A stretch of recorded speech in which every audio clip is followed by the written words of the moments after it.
अस्सलाम वालेकुम। जो आज का टॉपिक है वो वाटर हार्डनेस से रिलेटेड है। पानी के अंदर जो हार्डनेस है उसकी मेन वजह जो है वो कार्बन डाइऑक्साइड गैस है। जो एटमॉस्फेरिक कार्बन डाइऑक्साइड गैस है, जब वो रेन वाटर के साथ ऊपर से नीचे ज़मीन की सतह पर गिरती है तो वहाँ पे मौजूद इनसॉल्युबल कार्बोनेट्स, जिसमें कैल्शियम और मैग्नीशियम, ये दोनों इनसॉल्युबल कार्बोनेट जो हैं, जो कि ज़मीन के अंदर है, अर्थ क्रस्ट, अर्थ सरफेस के अंदर, ये दोनों इनसॉल्युबल कार्बोनेट्स हैं। ये पानी में सॉल्युबल नहीं होते।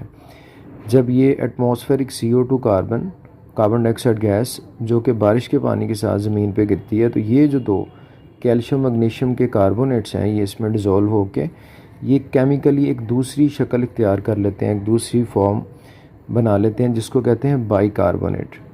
स्टूडेंट, आपको पता है कि बाइकार्बोनेट जो है वो वाटर में सॉल्युबल है। सो इसके यहाँ पे मतलब कंडीशन होगी उसमें, आप इसे एक्वस, आप बुक पे देखें, यहाँ पे अगर एक्वस लिखा हुआ है, यहाँ पे जो है कैल्शियम कार्बोनेट, इस यहाँ पे सॉलिड लिखा होगा, क्योंकि यानी ये प्रेसिपिटेट है, ये पानी में हल नहीं होता, इसकी फ़िज़िकल स्टेट सॉलिड है। जबकि ये जो है कैल्शियम आइंस और बाइकार्बोनेट आइंस की फॉर्म में पानी के अंदर सॉल्युबल है। यानी अगर इसकी वैलेंसी की मैं बात करूँ तो ये 2+ हो जाएगी, और बाइकार्बोनेट्स की क्या होती है, 1-। ठीक है, तो ये जो एक आपके पास कंपाउंड नज़र आ रहा है कैल्शियम बाइकार्बोनेट, ये पानी में सॉल्युबल है।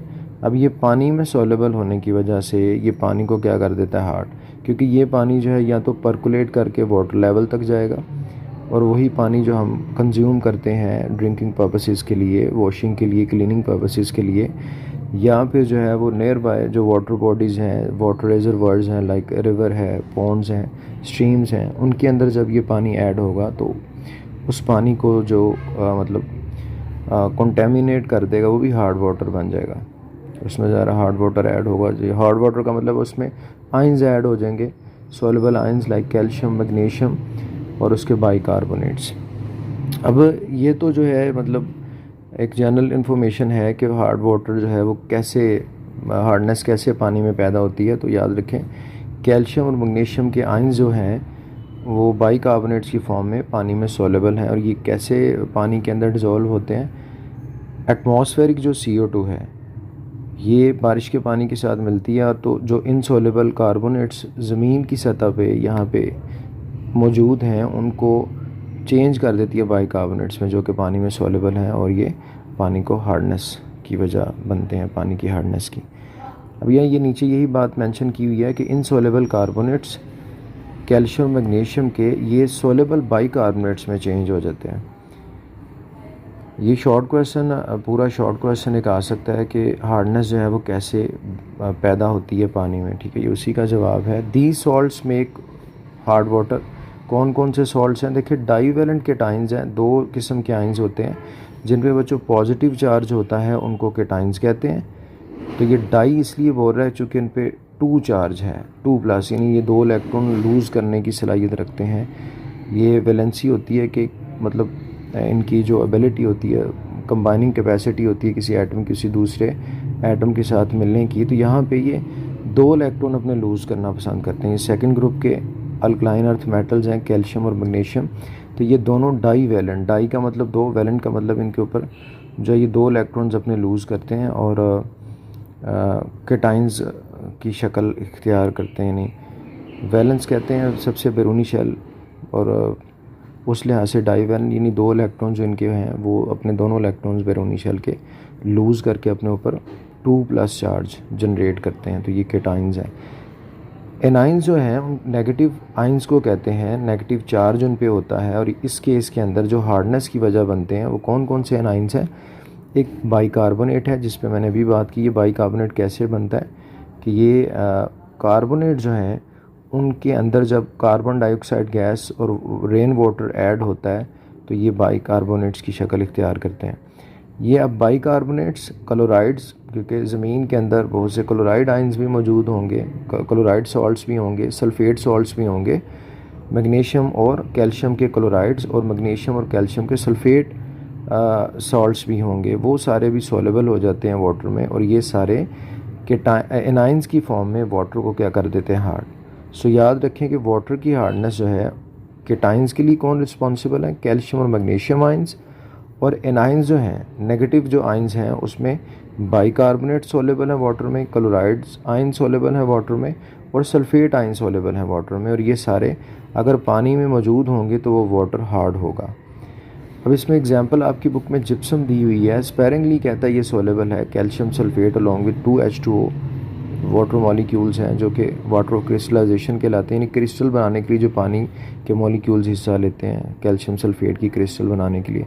लाइमस्टोन की बात करता है, चूने का पत्थर जो है कैल्शियम कार्बोनेट, तो आपको पता है ये इनसोलेबल है, ये पानी के अंदर सोलेबल नहीं है, ये सॉलिड फॉर्म में होगा, ये एक्वा सोल्यूशन के अंदर डिज़ोल्व फॉर्म में नहीं होगा। लेकिन इसको चूँकि क्या कर दिया जाता है, ये ऊपर वाला कॉन्सेप्ट सारा उन्होंने बोला है कि यही जो इनसोलेबल कैल्शियम कार्बोनेट चूने का पत्थर ज़मीन में मौजूद है, ये जब बारिश के पानी जो कि जिसके अंदर कार्बन डाइऑक्साइड गैस हल होती है, ये इन इनसोलेबल कैल्शियम कार्बोनेट और मैग्नीशियम कार्बोनेट को कैल्शियम बाइकार्बोनेट और मैग्नीशियम बाइकार्बोनेट में चेंज कर देते हैं, जो कि पानी में क्या हो जाते हैं सोलेबल, और वाटर को हार्ड करने की वजह बनते हैं।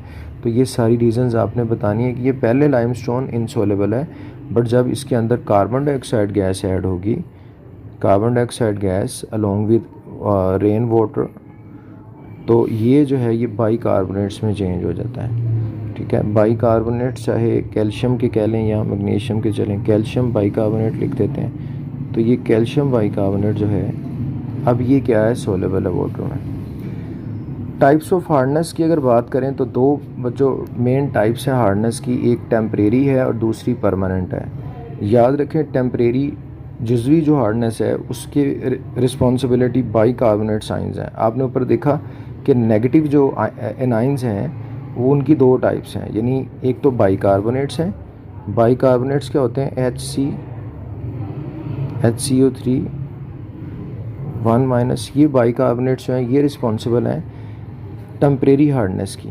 और केटाइंस जो हैं डाइवेलेंट केटाइंस, उसमें कैल्शियम है और मैग्नीशियम है, यानी कैल्शियम आइंस जो हैं और मैग्नीशियम आइंस जो हैं ये किस फॉर्म में, केटाइंस की फॉर्म में रिस्पॉन्सिबल है। सो एनाइंस और केटाइंस जो हैं वो टेम्परेरी हार्डनेस की वजह हैं।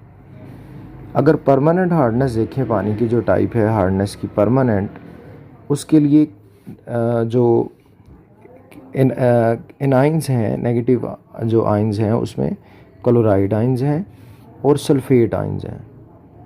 ठीक है, SO4। अब देखिए यहाँ पे सल्फेट जो है, ये सल्फेट है, ये क्लोराइड है, और फिर वो डाइवेलेंट केटाइन की टाइप वही है कैल्शियम और मैग्नीशियम।